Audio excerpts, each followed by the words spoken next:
Hola, buenas noches. Soy Vieca Jiménez Quesada, estudiante de la maestría en Administración y Políticas Públicas, con enfoque en gestión gubernamental de la Universidad Virtual del Estado de Guanajuato. Y en esta ocasión haré una reflexión crítica sobre la administración pública actual del Ejecutivo Federal.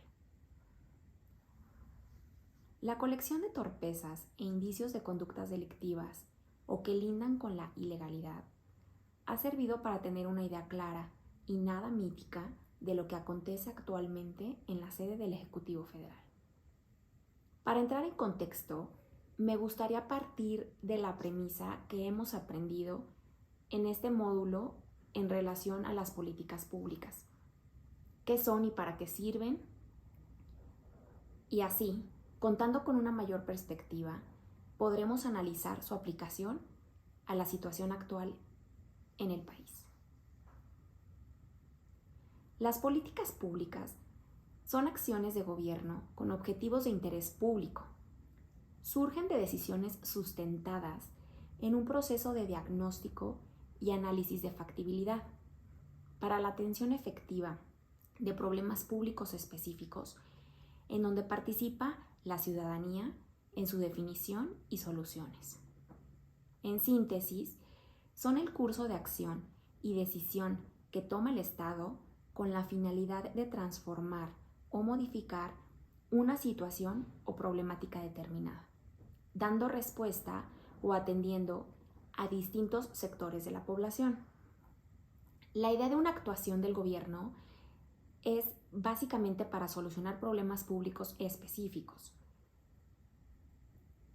Las acciones de política pública al menos deben de contener dos características fundamentales.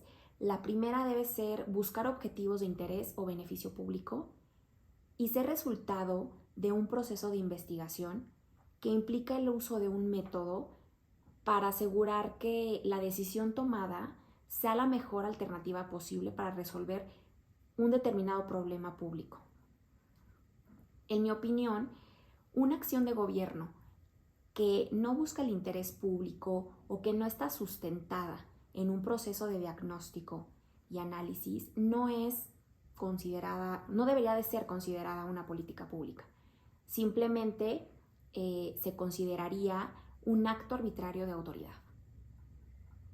Para la atención efectiva de problemas públicos específicos, se deben dictaminar las principales causas de la problemática que se pretende solucionar, en donde se haga el mejor uso posible de los recursos públicos. Tampoco podemos dictaminar una política pública determinada con soluciones que salen del presupuesto o que simplemente no son soluciones reales que se pueden aplicar en el país. En mi planteamiento, considero que se debería incluir también las opiniones de la ciudadanía, ya que al final, pues, ellos son los más afectados. Ya que esto también podría otorgar legitimidad a este proceso y puede permitir que la sociedad esté implicada y sea copartícipe en la solución de los problemas públicos. Con base en lo anterior, se puede concluir que las políticas públicas son acciones que permiten un mejor desempeño gubernamental, tanto al interior como al exterior del aparato administrativo, a partir de 4 supuestos: el interés público, la racionalidad, la efectividad y la inclusión. Tales premisas se logran a través del uso racional de los recursos públicos apegado al presupuesto con el que cuentan, la focalización de la gestión gubernamental a problemas públicos acotados y la incorporación de la participación ciudadana.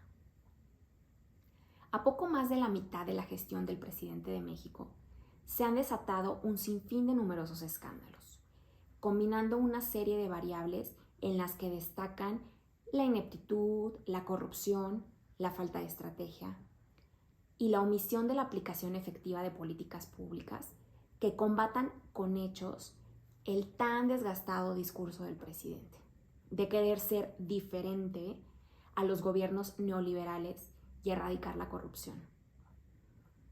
No ha podido emprender proyectos de transformación social ni planes asistenciales que marquen grandes diferencias con sus antecesores. No tiene aparato técnico ni político y tampoco la capacidad para hacer un gobierno totalitario, ya que su gestión está repleta de actos políticos. De acuerdo a cifras de la Comisión Económica para América Latina y el Caribe, CEPAL, se prevé un incremento de la pobreza para América Latina en el 2020 y se estima que en el caso de México este aumente un 2.3 puntos porcentuales, es decir, que se sumarán más de 2.5 millones de personas en esta condición, a causa de los altos niveles de inflación, así como el reducido crecimiento económico, ubicando al país como el quinto más pobre de la región. Existen múltiples definiciones de pobreza. La más utilizada y para fines prácticos es la pobreza multidimensional, la cual contempla tener al menos una carencia social y en la cual los ingresos son insuficientes para adquirir bienes y servicios que se requieren para satisfacer las necesidades básicas. Cuando hablamos de carencias sociales, nos referimos a la falta de acceso al sistema de salud, a la seguridad social, a la educación, a una vivienda y a servicios básicos, a todos los servicios básicos de la vivienda y a la alimentación. La medición oficial de la pobreza en México, realizada por el Coneval, indicó que al cierre del 2021 había en el país 55.7 millones de pobres. La administración actual presume que en 2 de sus 3 años de gobierno, México ha alcanzado una cifra récord en inversión extranjera. Sin embargo, según datos de la Secretaría de Economía y el Banco de México, la inversión extranjera directa de los primeros 11 trimestres de la administración López Obradorista alcanzó únicamente 86.753.5 millones de dólares, mientras que en el mismo periodo, durante el sexenio de Peña Nieto, la inversión llegó a los 107.051.5 millones de dólares. La cifra más alta registrada en inversión extranjera fue en el 2013 y se debió a causa de la venta del Grupo Modelo. Entonces, aquí claramente podemos ver que no es cierto ese discurso que la inversión extranjera directa ha sido la más alta a pesar de la pandemia, ni mucho menos. Con su discurso, AMLO ha desincentivado la inversión pública aunado a una incertidumbre que aqueja a los empresarios extranjeros. Hay demasiada incertidumbre en cuanto a venir a invertir al país porque así como canceló el proyecto del aeropuerto, puede que en algún momento se decida cancelar algún otro proyecto que impacte directamente a estos empresarios que tienen intención de venir a México a invertir con sus empresas. Sus fieles seguidores siguen esperando a que se ejecuten sus tan fallidas promesas de campaña.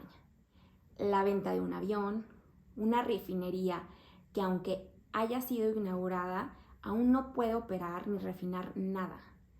Un Tren Maya que causará un impacto ambiental de grandes magnitudes, sin contar con el capricho del nuevo aeropuerto internacional Felipe Ángeles, que únicamente opera entre 12 a 15 vuelos diarios. Derivadas de las investigaciones de diferentes reporteros y medios privados, se han conocido numerosos escándalos que han envuelto a los hijos y a la familia cercana al presidente. Entre ellos, podemos destacar varios de sus hermanos y familia política, los cuales se les ha visto recibir sobres con dinero y enriquecerse de manera ilícita con empresas de reciente origen o simplemente las asignaciones irregulares de contrataciones de obras públicas. Pese a los antecedentes y como hemos visto desde que asumió el cargo, el gobierno de López Obrador únicamente ha conseguido sorprendernos con su torpeza y descaro. La burda y paupérrima actuación del presidente Andrés Manuel contiene elementos suficientes para que el pueblo de México pueda exigir su renuncia. Pese a las pruebas que inculpan directamente a la familia del presidente, los mexicanos ya estamos acostumbrados a sus habituales silencios al momento de ser cuestionados sobre estos temas. Ante las múltiples denuncias de corrupción en su administración, AMLO siempre se justifica argumentando tener otras cifras, tomando convenientemente retazos de información para ser usados a su favor y argumentando teorías conspirativas en su contra. Tiene una verborrea que apasiona a multitudes. Sin embargo, sigue siendo un gobierno ineficiente e indolente. Beneficia intereses particulares y no generales. Un régimen que controla los 3 poderes del Estado, o al menos desea tener un control absoluto del Estado, y trata como enemigos a los periodistas y personas que no se alinean a su discurso. Para AMLO, los periodistas no alineados a su discurso son parte de una estrategia premeditada de desprestigio. El gobierno de AMLO se ha caracterizado por 3 dinámicas muy marcadas. En primer lugar, la incapacidad o nula acción para la gestión pública. Ha designado a funcionarios poco preparados para estar en su gabinete, lo que a su vez ha provocado una alta rotación de secretarios, generando un impacto profundo y significativo para llevar a cabo una continuidad en las políticas públicas. Algunos ejemplos que destacan es la falta de planeación para la compra de medicamentos para los niños con cáncer. En segundo lugar, la gestión ha sido de camaradería. Más que centrarse en un plan nacional de desarrollo, se ha ido respaldando por individuos a los que les debe favores a lo largo de su trayectoria política, que les son funcionales para manipular y llevar a cabo sus caprichos. Por último, ha demostrado nepotismo frente a todos los modales democráticos. Si algo se puede rescatar de esta administración, ha sido la compra y campaña de vacunación contra la COVID-19. La Secretaría de Salud reportó que el 84% de la población en el país cuenta con al menos una dosis. Son aproximadamente 87 millones de mexicanos vacunados hasta el momento. Para concluir, podría decir que a lo largo de este tormentoso sexenio, lo que muchos anhelamos, o al menos yo, es que termine la gestión de AMLO. Sin embargo, considero que el país se encuentra ante una crisis de partidos políticos en las que no hay opciones de alternancia. Nada garantiza que en las próximas elecciones que se llevarán a cabo en el 2024, el candidato que sea electo traiga mejores resultados que los actuales. Muchas gracias.